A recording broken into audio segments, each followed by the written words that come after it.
بسم اللہ الرحمن الرحیم۔ ناظرین، وی لاگ نمبر 172 اور چوتھی قسط ہے، اور غزوہ خندق یعنی جنگ خندق، جس کو بیٹل آف ٹرینچ بھی کہتے ہیں۔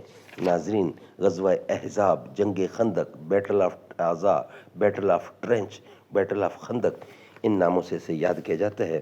اور ناظرین، یہ پیج ہے 418 یعنی 414، بقیہ حصہ ہے، اور یہ کنٹینیوٹی سے یہ واقعہ چل رہا ہے قرآن و سنت کی روشنی میں۔ ناظرین، اس کتاب کے رائٹر ہیں مولانا صفی الرحمان مبارک پوری رحمۃ اللہ علیہ۔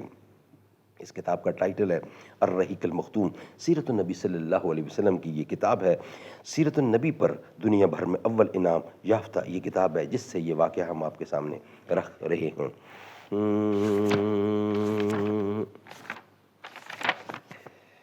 تر آنکھیں تو ہو جاتی ہیں، پر کیا لذت اس رونے میں، جب خون جگر کی آمیزش سے یہ اشک پیازی بن نہ سکا۔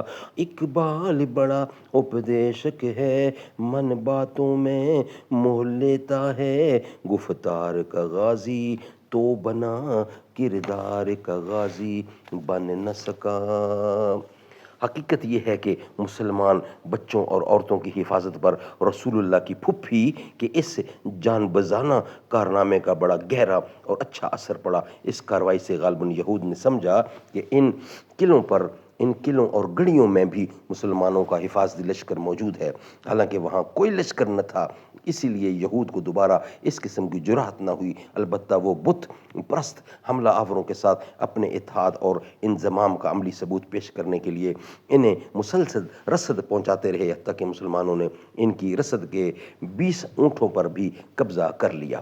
بہرحال یہود کی ایسی شکنی کی خبر رسول اللہ کو معلوم ہوئی تو آپ نے فوراً اس کی تحقیق کی طرف توجہ فرمائی، لیکن تاکہ بنو قریظہ کا موقف واضح ہو جائے اور اس کی روشنی میں فوجی نقطہ نظر سے جو اقدام مناسب ہو اختیار کیا جائے، چنانچہ آپ نے اس خبر کی تحقیق کے لیے حضرت سعد بن معاذ، سعد بن عبادہ، عبداللہ بن روا اور خوات بن جبیر رضی اللہ کو روانہ فرمایا اور ہدایت کی کہ جاؤ دیکھو بنو قریظہ کے بارے میں جو کچھ معلوم ہوا ہے وہ واقعی صحیح ہے یا نہیں۔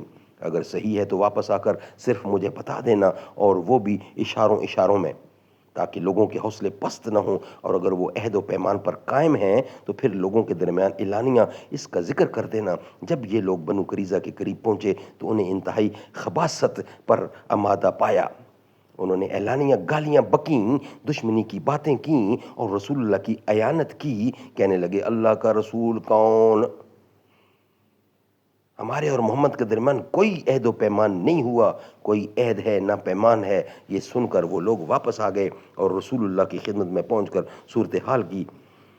صورتحال کی طرف اشارہ کرتے ہوئے صرف اتنا کہا، ازل اور کارا۔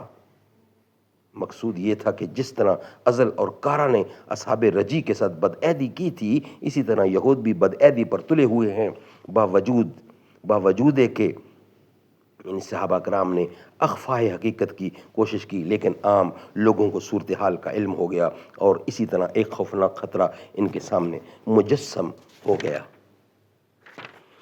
در حقیقت اس وقت مسلمان نہایت نازک صورتحال سے دوچار تھے۔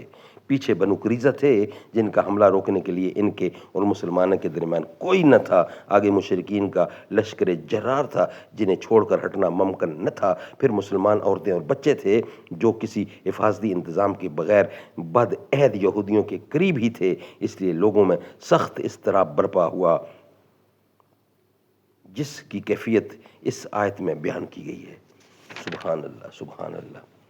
وَإِذَا زَاغَتِ الْأَبْصَارُ وَبَلَغَتِ الْقُلُوبُ الْحَنَاجِرَ وَتَظُنُّونَ بِاللَّهِ الظُّنُونَ هُنَالِكَ ابْتُلِيَ الْمُؤْمِنُونَ وَزُلْزِلُوا زِلْزَالًا شَدِيدًا۔ 33 یہ صورت ہے، اس کی 10ویں اور 11ویں آیت ہے۔ اور جب نگاہیں کج ہو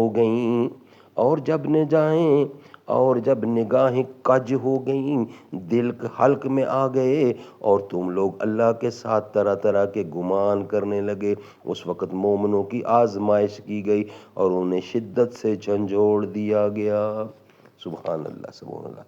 ناظرین، نیکسٹ ویلاگ میں بقیہ حصہ ہم آپ کے سامنے رکھیں گے، یعنی نیکسٹ ویلاگ ہوگا 173 اور 5ویں قسط ہوگی، 173 کی 5ویں قسط انشاءاللہ نیکسٹ کمنگ ویلاگ میں آپ کے سامنے رکھیں گے۔ بروز محشر شفیع امت پیاس سب کی بجھا رہے ہیں، حبیب رب ہی خدا سے بخشش کرا کے جنت دلا رہے ہیں، حضور جس دم جہاں میں آئے خوشی سے ہر ایک یہ گیت گائے، سوائے ابلیس کے سبھی تو گھروں میں جھنڈے لگا رہے ہیں۔